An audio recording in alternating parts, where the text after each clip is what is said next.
Well, hey folks, Real Honestly with Jim Ritlin. This week you get me for 205 Live NXT and NXT UK, as unfortunately Derb is out sick. I'm also dealing with a bit of a cold, but Derb seemed more severe. He's taking some time off to rest. Hopefully he's going to be okay. Derb, most importantly, rest. Your health and your friendship are top priority. Wrestling is secondary, though I hope to be able to review Evolution with you a little bit later this weekend. However, heal up, feel better. I will try to do my best to keep up the entertainment that you do with these reviews. And no, there's going to be no fancy intros. Because Derb does that because he has all the fancy technology and because he's fancy and humorous like that. So this is going to be just straight reviews where I talk about 205 Live episode 100. Nice high package for Ali versus Utami to hype up their Falls Count Anywhere match. And then Lince Dorado versus in-ring debut of Mike Kanellis with Maria Kanellis. And of course Lince Dorado accompanied by the rest of Team Do a Good Lucha Thing. Lince started off hot. Mike would basically ground him, especially after a distraction by Maria. Mike would work on Lince's back. Some pretty good moves. Soon after, Lince would come back, but he would be selling the back. He would hit a nice shooting star press later on. After some dives, Mike would get towards the ropes and would get his foot on the rope right before the 3 count. And then after a little bit more, you had a variation of the Crossroads. Mike Kanellis got the victory. I'm going to call it Endless Heartbreak. Just because I'm being goofy and everything, but also I just think it fits. So Mike Kanellis' in-ring debut on 205 Live got the victory, and that's a nice way to do it. Dorado is well established as a really good wrestler. Even if he does take a lot of losses, he still is a really good wrestler and can make somebody look good. And Kanellis is enough of a veteran. This was a good match and a good showcase for Kanellis, and I hope that this works out for both Mike and Maria. As really, this is a good act that could use some rehabilitation. No, I'm not making fun of Mike's rehab stint. I'm talking about like the fact that gimmick has gone goddamn nowhere since they debuted. Hopefully this can be really, really good for Mike and Maria on 205 Live, which is not purgatory. This can work out really well for both of them. Then you had Drake Maverick talk the 100th episode and the main event. And then Brian Kendrick had a promo about coming for Drew Gulak and Jack Gallagher. Gross. And then Kendrick versus Gallagher next week. That's going to be pretty fun. A Leo Rush promo talking about how he's undefeated in one-on-one competition. And then Tony Nese and Buddy Murphy talking. And Nese seemed to imply that he should be in line for a Cruiserweight title shot since he's beaten Cedric Alexander twice. Can't really argue with that since Cedric's a former Cruiserweight champion. And Nese says whoever he faces next week, he's going to beat him, and it doesn't matter. And then face Buddy Murphy, and it doesn't matter which one of them is Cruiserweight champion. As long as it stays with one of them, it's all good. And Murphy's like looking at that, so it's possible we're getting a Tony Nese face turn. Buddy's perfect as a heel. So maybe this partnership's going to get blown up pretty soon. Who knows? But then you had Mustafa Ali versus Hideo Itami in a really good Falls Count Anywhere match where Hideo focused on Ali's head. Ali was much more focused and much more driven as Hideo had basically tried to take him out, you know, with the concussion and all that. Some good work. Some nice falls outside the table, you know, near falls outside the table. Though there was this one goofy spot where Hideo got a single leg Boston Crab on the announcer's table, which apparently submissions on the announcer's table hurt really, really goddamn bad. I don't know why. I have no idea why they do. But, well, I guess somehow they do. Maybe maybe the announcer's table has some like weird power over all the wrestlers. I don't quite get it. But after that, you did have some good, you know, you had a little bit of action in the crowd, a little bit of action on the stage. Hideo seemed like he had the victory. But then Ali took over, got a table out. Even after a little bit of action, Hideo got put on the table, 054, off the top rope, through the table, and Ali gets the 1, the 2, and the 3 to end this feud. And a really, really good feud. And there was this nice moment right before the pinfall where Ali said, "I always respected you," and then hit the 054. So now, according to Drake, it's going to be Mustafa Ali versus Tony Nese next week. #1 contenders match for the Cruiserweight title. They could go either way with that, and I wouldn't really care because either performer would be perfect for it. Honestly, that was a pretty good, that was a good episode. The 2-match format, I think, is pretty nice if you want to tell some good stories along with some promos. So I'm going to give it a B. I will put a poll up here later. If a poll's not up there right when this video goes live, it's because I'm going to be going to bed after this. But I will add a poll sometime later, or you can leave in the comments what you thought of the show. Please leave comments. Then NXT UK will come up after WWE NXT, where Regal opens talking to security about Alistair, saying, you need to secure Alistair, you need to tell Alistair to come find me before he enters the building. That's not how that works, because what are you going to do, Regal? Stand outside the building the whole time until Alistair shows up? You have a roster to run. Bit weird there, but maybe security was supposed to go get him and it just got lost in translation. But then you had Vic subbing for Mauro Ranallo, who's on assignment. He'll be back for NXT TakeOver War Games. That's fantastic. Undisputed Era promo. They're back to their full numbers. They're full 4. They've got the fish back in the sea, or whatever. Basis of this promo is basically them talking, but Adam Cole wanting... Adam Cole's going to be made the son of Michael Cole when he goes into the main roster, isn't he?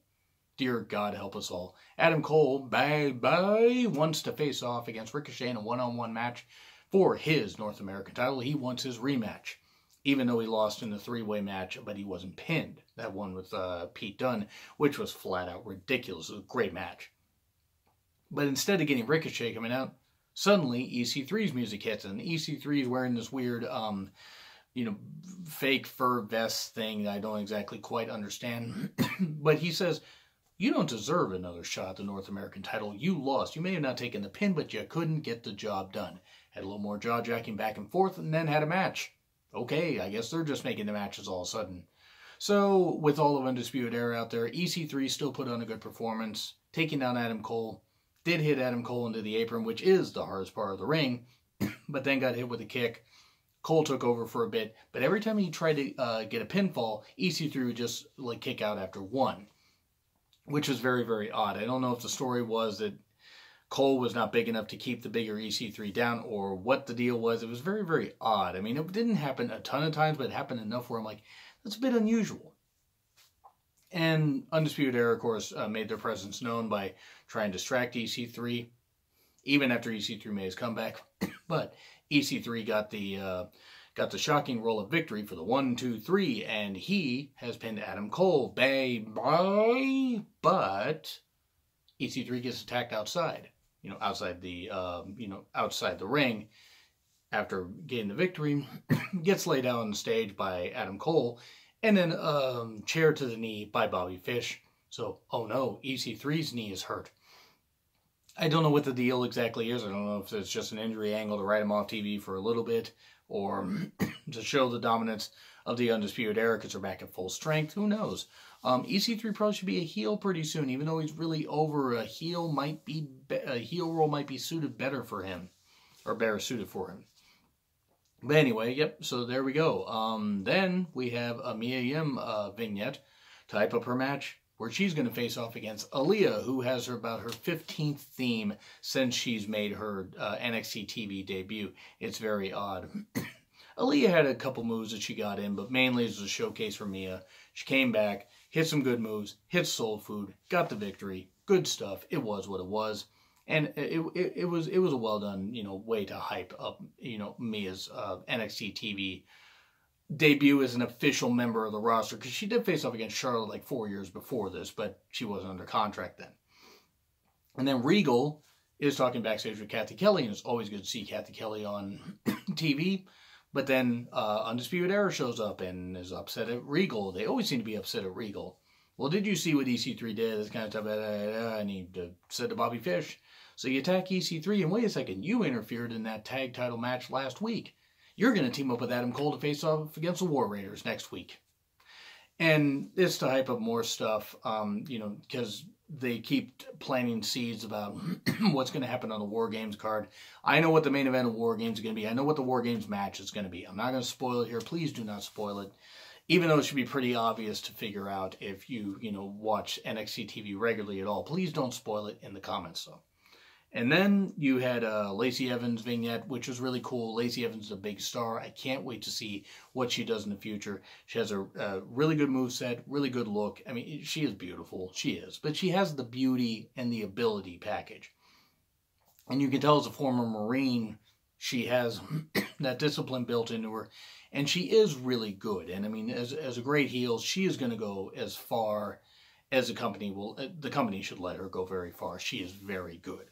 Then you get a Kairi Sane, Shayna Baszler package talking about their match at Evolution, which, by the way, is the first all-women's pay-per-view that WWE is putting on, and they've only maybe hyped up maybe half the card, and it's not a very big card. Then you get Justin Xavier versus Cassius Ohno, a straight just showcase for Cassius Ohno to be more of a heel. That's not who he wanted to face. He wants to face Matt Riddle. You get a Matt Riddle vignette a little bit later with the most annoying theme in the history of NXT. If that is his theme, the mute button will be my friend in this case.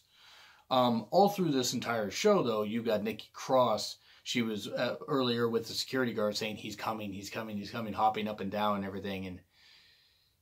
And, you know, I love Nikki. I'm not going to say what I'm thinking, but with how she looks and with that line, I mean, come on.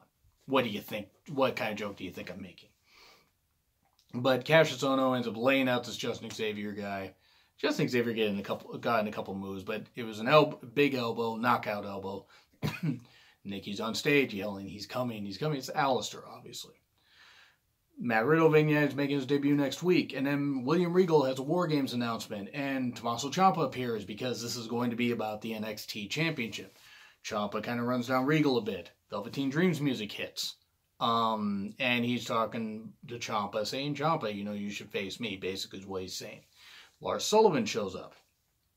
And Lars Sullivan says, you're staying in Lars Sullivan country. I, should be the NXT champion, or I should get the title shot. And then Velveteen basically says, if you're going to be in the Dreams world, at least please wear some pants. And then he gets, attacked by Lars. And Regal's trying to maintain order and everything. Well, suddenly Nikki runs down again. More Nikki Cross on NXT TV is absolutely what we need. But yelling, he's coming, he's coming. And then that whole thing kind of went nowhere unless we're going to get Ciampa versus Velveteen versus Lars at TakeOver War Games. But then Aleister Black's just laying out everybody. All the security guards runs and, gets in the Full Sail arena, gets in the rings, yelling at Regal, where is he, where is he, where is he? Regal doesn't know who he is, or does he? Suddenly, Aleister turns around, super kick. Johnny Gargano, standing right there. Where is he? I'm right here. Johnny Gargano's the one that attacked Aleister Black, and okay, I'm not really that shocked, but this could be good to see a heel Johnny Gargano. He's had to turn to the dark side because he got poisoned. He got a poisoned mind working with Tommaso Ciampa. But anyway, that's how the show ended. So I'm going to say a B for that. There will be a poll there also if you want to vote on that. Now we move on to WWE NXT UK. This one's going to be pretty quick. This one had the most matches. That's the one thing. That's the one funniest thing about this. The sequence I'm reviewing them in: 2 matches, 3 matches, 4 matches. You had Ligero versus Mike Hitchman. I'm a bit familiar with Ligero. I'd heard of him. I'd seen a little bit of his stuff. Haven't seen anything of Hitchman. It was what it was. Ligero, this is mainly a showcase for him, though Hitchman got in some offense. Ligero, super over, with great speed. Hitchman did use some good power, but you had a tornado DDT for the 1, the 2, the 3, and Ligero, had a good showcase here. And then for the women, you had Dakota Kai versus Killer Kelly. Love Killer Kelly's look. I'm calling her the Passion of Portugal. I don't know if that's what she calls herself. I don't know if she would ever call herself that. I don't know if that's stupid. It's probably stupid. But I love Killer Kelly's look, and I think the Passion of Portugal fits her. Also, Dakota Kai, super adorable, really good in the ring. Both of these women could cut a really good pace in the ring, and for what it was fine. They cut a decent match. Good submissions, good strikes. I don't like Dakota Kai's finisher. I just don't. I think it looks too much like it requires the assistance of the opponent. And that's nothing against Dakota or any of her opponents. I just think it looks kind of ridiculous. Dakota Kai can be effective as, a wrestler. Doesn't really need a finisher like that, but that's my opinion. Maybe I'm just totally wrong. But hopefully, I can't wait to see, hopefully both these ladies do really, really well. I can't wait to see what they're going to do in the future. And again, I like Killer Kelly's look. And then you had an Eddie Dennis promo an Ashton Smith promo, Travis Banks promo. And I'd heard Travis Banks, Ashton Smith I'd heard the name of, Eddie Dennis I hadn't really heard, but excited to see what all three of them could do. But the best promo was clearly Zach Gibson's promo, because shout out to Big Bird 432, you couldn't even hear what the guy was saying, even though they turned on the crowd mics. Like, so you could, sort of hear what Zach Gibson was saying, but they had to turn down the crowd mics in the editing and pump up what he was saying in the mic. I mean, my God, it was ridiculous.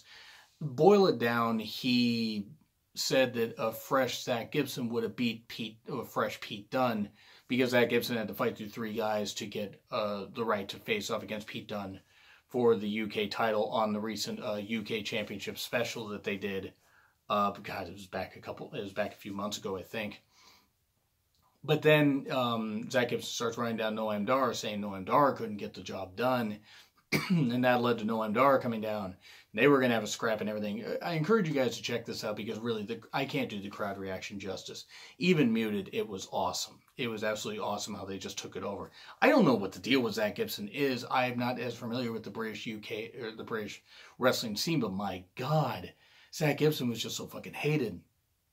But anyway, Noam Dar comes out, looks like Zach Gibson and him are going to have a scrap. Johnny Saint's like, like, you go to the principal's office, this kind of stuff. So he's going to set up a match between them, I believe, for next week. And then you get Ashton Smith versus Tucker. Ashton Smith had a pretty good look here. Tucker was mainly just a body, though did use some nice offense very briefly. Ashton Smith has a really, really good drop kick, hit some good moves, ended up hitting Ash Cloud DDT for the win. And that was fine. It was fine for what it was. Good showcase for him. And it was nice to, finally see, like, after hearing the name, what he really could do. And then you get a Danny Burch promo. I hope they don't split up Danny Burch and Oni Lorcan, as they're a hell of a tag team. But if they want to use Danny Burch's name to lend a little more credence to the NXT UK brand, I totally understand. I just hope they don't split them up as a team. They really are a damn good team. But then we get Tyler Bate versus Wolfgang, and yes, British Strong Style. Got to meet Tyler Bate and Trent Seven at a indie show, and really, really cool. Trent Seven even reacted. He went to go get merch and even stopped in the crowd for a second to react to the Derb's mustache, which was really, really cool. That made the entire show worth it. Being able to see that, like, aha, that's really good stuff. But yeah, Tyler Bate versus Wolfgang. Wolfgang did obviously use the size advantage and the experience advantage, but Bate just, big strong boy as the crowd kept cheering. There was good grappling. Wolfgang did use power, and really actually is pretty agile for a guy his size. Wolfgang did target Bate's back. Bate did end up fighting back. Ended up being the Tyler Driver 97 for the 1, the 2, the 3, and we're possibly going to get Tyler Bate maybe getting another shot at the NXT UK title. Maybe. I don't know. If we do, Bate should not win, because we don't need to trade the title back to the first winner. I don't know what's going to end up happening, but I'll say a B for NXT UK, and there's going to be a poll above. There's going to be a poll right about there that you can vote on. So yeah, Derb, if you happen to watch this, I hope that I did right by you, and I hope you enjoyed it. But anyway, that's what I gotta say, guys. Agree, disagree with what I said about these shows? Like, share, subscribe, Twitter handle in the description. Spend real honesty with Joe Mifflin. The Derb will be back next week, and I will see you soon.